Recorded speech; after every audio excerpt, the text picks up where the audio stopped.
இருந்த பர்சன் எப்படி 150 படம் நடிச்சாரு, அது மட்டும் இல்லாம அதுக்கப்புறம் ஒரு கட்சி ஆரம்பிச்சாரு.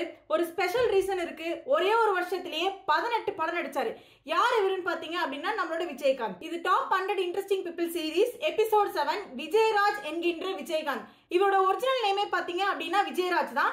விஜயராஜ்ல இருந்து எப்படி ஒரு விஜயகாந்த் பேர் வந்துச்சுன்னு முதற்கொண்டு எல்லா டீடைல்ஸுமே நான் ப்ராப்பரா இந்த வீடியோல கவர் பண்ண போறேன். விஜயகாந்த் கருப்பு எம்ஜிஆர்னு சொல்றாங்க. கருப்பு எம்ஜிஆர்னு சொல்ற அளவுக்கு இவர் என்ன பண்ணாருன்னு பாப்போம். உங்களுக்கு எப்படி விஜயகாந்த் தெரியும் அப்படின்னா, நீங்க வந்து பேரரசு படம், அப்படி இல்லைன்னா ரமணா படம், பிரபுதேவா கூட ஒரு படம் நடிச்சாரு, அந்த மாதிரி ஒரு படத்தை வந்து நீங்க பார்த்து தெரிஞ்சிருப்பீங்க.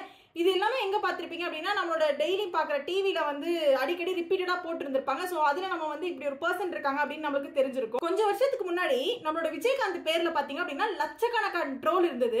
நம்மளோட 90s கிட்ஸும் 2K கிட்ஸும் சேர்ந்து ஏகப்பட்ட ட்ரோல் ரிலீஸ் பண்ணிருந்தாங்க. இப்படி ஒரு நல்ல மனுஷனை ட்ரோல் பண்றது பாக்குறப்ப எனக்கு வருத்தமா இருக்கு. இப்போ விஜயகாந்துக்கு தனியா ஒரு பவர் இருக்கு.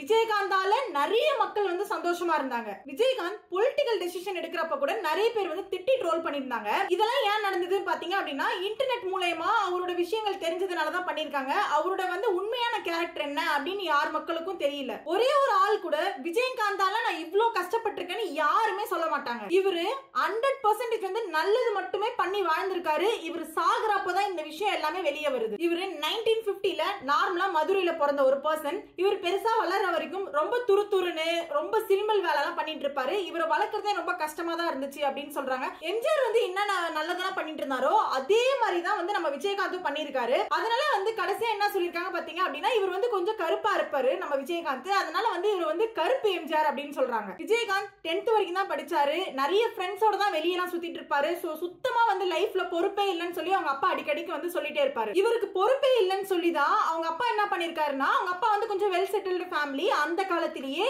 இவருக்கு வந்து தனியா வந்து ஒரு ரைஸ் மில் வச்சு கொடுத்திருக்காரு. யோசிச்சு பாருங்க, ஒரு அப்பா வந்து ரைஸ் மில் அந்த காலத்துல வச்சு கொடுத்திருக்காங்க அப்படின்னா அது எவ்வளவு பெரிய விஷயம். அந்த சின்ன வயசுலயே அவங்க அப்பாவோட புஷ்ல இவர் வந்து ரைஸ் மில் ஓனரா இருக்காரு. ரைஸ் மில்ல இருந்த ஆளு நம்மளோட சினிமாக்குள்ள வந்து நல்லா நடிச்சு நம்ம எல்லாரும் வியந்து பார்க்க வச்சு, அது மட்டும் இல்லாம நம்ம தமிழ்நாட்டு மக்களுக்காக ஜெயலலிதாக்கு ஆப்போசிட்டா ஒரு கட்சி தலைவரா நின்னு ஜெயலலிதாவை அப்போஸ் பண்ணி பேசியிருக்காரு. ஜெயலலிதானாலே ஒரு அயன் லேடி, நம்ம எல்லாருக்குமே தெரியும். ஜெயலலிதா கிட்ட பேசுறதுக்கே ஒரு பயமா இருக்கும் அப்படின்னு சொல்லுவாங்க. இவர் எவ்வளவு தைரியமா போய் ஜெயலலிதா அப்போஸ் பண்ணி பேசியிருக்காரு பாருங்க. நம்ம விஜயகாந்த் எம்ஜிஆரோட ஒரு பெரிய ஃபேன். விஜயகாந்த் என்ன சொல்றாரு அப்படின்னா, ஜெயலலிதா பண்றது தப்புனா தப்புன்னு சொல்லுவேன், கரெக்ட்னா பாராட்டுவேன். எம்ஜிஆர் வந்து நடிக்கிறத பார்த்தலாம் நம்ம விஜயகாந்துக்கும் வந்து நம்மளும் ஒரு சினிமால போய் நடிக்கணும் அப்படின்னு ஒரு இன்ட்ரெஸ்ட்லாம் இருந்தது. பட் வந்து எம்ஜிஆர் வந்து நல்லா ஒயிட் ஸ்கின்னா இருப்பாரு. நம்மளோட விஜயகாந்த் வந்து பிளாக்கா இருக்கனால என்ன யோசிப்பாரு அப்படின்னா, நம்ம கருப்பு தோலா இருக்கோம், நம்மளால வந்து சினிமால சேர்த்துக்க மாட்டாங்க, வெள்ளையா இருக்கவங்கள மட்டும் தான் சினிமால சேர்த்துப்பாங்க அப்படின்ற ஒரு டாமினன்ட் கான்செப்ட்ல இருந்தது. அந்த டைம்ல தான் ரஜினிகாந்த் வந்து அப்சர்வ் பண்ண ஸ்டார்ட் பண்றாரு. ரஜினிகாந்த் அப்போ வந்து ஒரு வில்லன் கேரக்டரா வந்து ஆக்ட் பண்ணிட்டு இருந்தாரு. ரஜினியோட ஸ்கின் டோனே இவ்வளவு பேருக்கு பிடிக்குது, அப்ப நம்ம ஏன் நடிக்க கூடாதுன்னு யோசிக்கிறாரு. இப்போ அவங்க அம்மா அப்பா கிட்ட எல்லாம் சொல்லிட்டு சென்னை கிளம்ப போறேன் அப்படின்னு சொல்றாரு. அதுக்கு அவங்க அம்மா அப்பா எல்லாம் வந்து வேண்டாம், அதெல்லாம் உனக்கு செட் ஆகாது அப்படின்னு சொல்றாங்க. இவர் வந்து இல்ல இல்ல நான் போவேன்னு சொல்லி அடம் பிடிச்சி ரைஸ் மில்ல இருந்து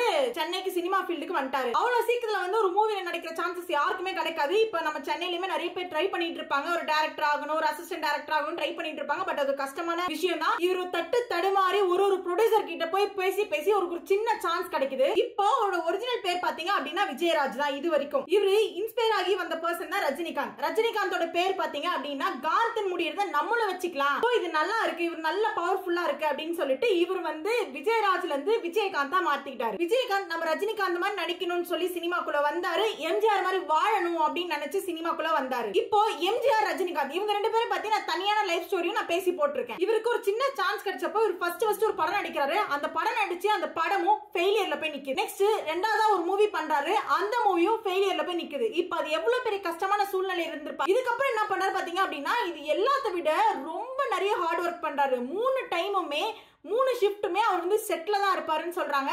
அவ்வளோ ஹார்ட் ஒர்க் பண்ணி 3வது படமும் ரிலீஸ் ஆகுது, அதுவும் ஃபெயிலியர். அதுக்கப்புறம் 4வது படமும் ஆக்ட் பண்றாரு, 4வது படமும் ஃபெயிலியர்.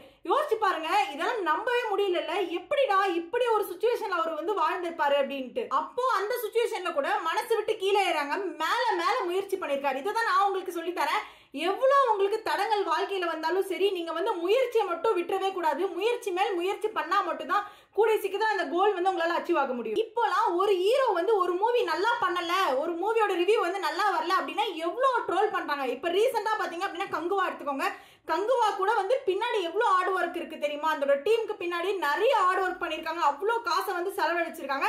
பட் நம்மளோட ட்ரோலோட டீம் மட்டும் குறையவே இல்லை, ட்ரோல் மேல ட்ரோல் பண்ணிட்டு இருக்காங்க. இப்போ அஞ்சாவதா ஒரு மூவி நடிக்கிறாரு. இதுவும் எஃபர்ட் மேல எஃபர்ட் போட்டு விஜயோட அப்பா எஸ் ஏ சந்திரசேகர் டைரக்டரோட ஒரு சேர்ந்து ஒரு படம் நடிக்கிறாரு. இதுதான் பிளாக் பஸ்டர் ஹிட் சட்டம் ஒரு இருட்டறைன்ற படம். இதுலதான் தமிழ்நாட்டுல ஒரு புது ஹீரோ இருக்காரு விஜயகாந்த் அப்படின்னு தெரிய வருது. இதுல பிளாஷ்பேக்ல யார் இருக்கா பாத்தீங்க அப்படின்னா நம்மளோட எம்ஜிஆர் பாத்தீங்க அப்படின்னா நடிச்ச எல்லா படத்திலுமே வந்து நல்ல ரோல் மட்டும் தான் பண்ணிருப்பாரு. சின்னதா நெகட்டிவா ஒரு சின்ன ரோல் கூட பண்ணிருக்க மாட்டாரு. அதே கான்செப்ட் அதே பேட்டர்னை வந்து நம்மளோட விஜயகாந்தும் ஃபாலோ பண்ணிருக்காரு. விஜயகாந்த் தப்புனா தட்டி கேட்பேன், தப்ப செய்ய மாட்டேன், நல்லது மட்டும் தான் செய்வேன், நல்ல ரோல்ல மட்டும் தான் நடிப்பேன், ஒரே ஒரு கான்செப்ட் மட்டும் தான் கடைசி வரைக்கும் ஃபாலோ பண்ணிருக்காரு. அந்த ஒரு விஷயம் தான் அவர் இவ்வளவு பெருசு வந்து வளர்த்திருக்கு. இன்னைக்கு இதுவரைக்கும் யாருமே பண்ணாத ஒரே ஒரு ரெக்கார்ட் நம்ம விஜயகாந்த் பண்ணிருக்காரு. ஒரே ஒரு வருஷத்துல 18 மூவி பண்ணிருக்காரு. இது வரைக்கும் இது யாருமே பண்ணது கிடையாது. இந்த 18 மூவியும் நைட்டு பகலும் தூங்காம ஹார்ட் ஒர்க் மேல ஹார்ட். உழைப்பாளினா அப்படிப்பட்ட ஒரு உழைப்பாளி அப்படின்னு சொல்றாங்க. அவங்க அம்மா சின்ன வயசுல என்ன நினைச்சிட்டு இருந்தாங்க பாத்தீங்க அப்படின்னா இந்த பையனுக்கு வந்து பொறுப்பே இல்லை அப்படின்னு நினைச்சிட்டு இருந்தாங்க. பட் ஒரு வயசுக்கு மேல அவரே எப்படி மாறிட்டார். 1917 தான் வந்து சினிமாக்குள்ள வந்திருக்காரு. அப்ப இவருக்கு 20 வயசு. இது வரைக்கும் யாருமே எலெக்ஷன்ல எடுக்காத ஓட் ரேஞ்ச் இவர் எடுத்திருக்காரு. இன்னொரு ஸ்பெஷல் இருக்கு. இது வரைக்கும் அவர் 150 படம் நடிச்சிருக்காரு. இந்த 150 படமும் தமிழ்ல மட்டும் தான் நடிச்சிருக்காரு. வேற லாங்குவேஜ்ல நடிச்சதே இல்ல. என்ன சொல்றாரு இதுக்கு ரீசன் பாத்தீங்க அப்படின்னா நான் வந்து வேற லாங்குவேஜ்ல வந்து நடிச்சு சம்பாதிக்கணும்னு எனக்கு காசு தேவையில்ல, நான் வந்து தமிழுக்காக தமிழ்நாட்டு மக்களுக்காக மட்டும் தான் பண்ணுவேன்னு சொல்லியிருக்காரு. சூப்பர்ல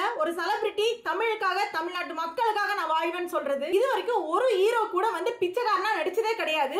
பட் நம்மளோட விஜயகாந்த் ஹீரோன்னு ஃப்ரேமா இருக்கப்பவே பிச்சைக்காரனா நடிச்சிருக்காரு. விஜயகாந்த் 35 வயசு 40 வயசு இருக்கிறப்பவே வந்து 70 வயசு தாத்தா மாதிரி நடிச்சு காமிச்சிருக்காரு. இதெல்லாம் யாருமே பண்ண மாட்டாங்க. 70 வயசு தாத்தா கிட்ட போட்டு ஒருத்தவங்க நடிக்கணும் அப்படின்னா 40 வயசுல ஒரு பாசிபிள் இல்ல. நிறைய ஹீரோ வந்து 100 படம் நடிச்சிருக்காங்க. பட் யாரோட 100வது படமும் பெருசா ஓடினது கிடையாது. விஜயகாந்தோட 100வது படம் மட்டும் செம்ம ஹிட் ஆச்சு. அதுதான் வந்து கேப்டன் பிரபாகரன். இவருக்கு கேப்டன் விஜயகாந்த் வர அளவு கேப்டன் பிரபாகரன் படம் அவ்வளவு பிளாக் பஸ்டர் ஹிட்னு சொல்றாங்க. இவர் படம் நடிக்கிறப்ப ஏதாச்சும் ஒரு ப்ரொடியூசர் வந்து கஷ்டப்படுறாங்கன்னு தெரிஞ்சா அந்த படம் நடிச்சதுக்காக அவர் வந்து ஃபர்ஸ்ட் சம்பளமே வாங்க மாட்டாராமா. என்ன பண்ணுவாரு அப்படின்னா படம் ரிலீஸ் ஆகட்டும், ரிலீஸ் ஆனதுக்கு அப்புறம் உங்களுக்கு கிடைக்கிற ஷேர்ல இருந்து எங்களுக்கு சேலரி கொடுங்க அப்படின்னு சொல்லுவாரு. பட் அதுல வந்து யாராவது ப்ரொடியூசர் வந்து அவருக்கு சேலரியுமே தரல அப்படின்னா அந்த சூழ்நிலையில கூட வந்து அவர் கோவப்பட மாட்டாரா, கவலைப்பட மாட்டாரா. ப்ரொடியூசர் நல்லா வாழட்டும், ப்ரொடியூசரால நிறைய பேர் சந்தோஷமா இருக்காங்க, ப்ரொடியூசரால டைரக்டரும் சரி ஆக்டர்ஸும் சரி ஒர்க்கர்ஸும் சரி எல்லாருமே நல்ல சந்தோஷமா சாப்பிட்டு சந்தோஷமா இருக்காங்க. சோ அதனால எனக்கு சேலரி தரனாலும் பரவாயில்லன்னு சொல்லி விட்டு கொடுத்துட்டு வந்துருவாராம். தமிழ் சினிமால டாப் ஆக்டர்ஸ் இருக்காங்களா 100 படம் நடிச்சவங்க, இவங்க யாருமே வந்து டெபியூட் டைரக்டர்ஸ் கிட்ட நடிக்கவே மாட்டாங்களாம். இதுல அதிகமா வந்து டெபியூட் டைரக்டர்ஸ் கிட்ட நடிச்சது நம்மளோட விஜயகாந்த் மட்டும் தான். இவர் ஃபர்ஸ்ட் இவரோட ஸ்கின் டோன் வச்சே ஒரு பின் தங்கி இருந்தா இன்னைக்கு இவரை பத்தி நான் பேசியிருக்கவே முடியாது. நீங்களும் ஒரு விஷயத்தை நினைச்சு பின் தங்காம ஒரு விஷயத்தை முன்னாடி நோக்கி முன்னாடி போயிட்டே இருங்க. டெபியூட் டைரக்டர்ஸோட ஆக்ட் பண்றது ஒரு சாதாரணமான விஷயம் கிடையாது. ஏன் இதை இப்படி சொல்றேன்னு பாத்தீங்க அப்படின்னா ஒரு டைரக்டரோட வாழ்க்கை அங்கதான் ஃபார்ம் ஆகுது, ஒரு டைரக்டரோட கரியரும் அங்கதான் ஃபார்ம் ஆகுது. இதுல நிறைய கான்ட்ரிபியூஷன் பண்ணது நம்மளோட விஜயகாந்த் மட்டும் தான். இதுல இருந்து என்ன தெரியுதுன்னு பாத்தீங்க அப்படின்னா நம்ம ஊர் மக்களை சந்தோஷமா வச்சுக்கிட்ட மாதிரி சுத்தி இருக்க அந்த சினிமா ஃபீல்ட்ல இருக்கிற டைரக்டர்ஸுக்கும் வாழ்க்கை கொடுத்திருக்காரு. தமிழ் சினிமால டாப்ல இருக்கப்பதான் ஒரு கட்சி ஆரம்பிச்சாரு. அந்த கட்சியில ஃபர்ஸ்ட் எலெக்ஷன்ல வந்து 10% ஓட் ஷேர் எடுத்தாரு. இந்த ஓட் ஷேர்ல டிஎம்கே விட அதிகமா எடுக்கப்பட்டதுன்னு சொல்றாங்க. இந்த டைம்ல தான் அவருக்கு நிறைய ட்ரோலோட இன்சிடென்ட்ஸ் நடந்துச்சு. அப்பதான் ஜியோ இன்டர்நெட் வந்து இன்ட்ரோ ஆகுது.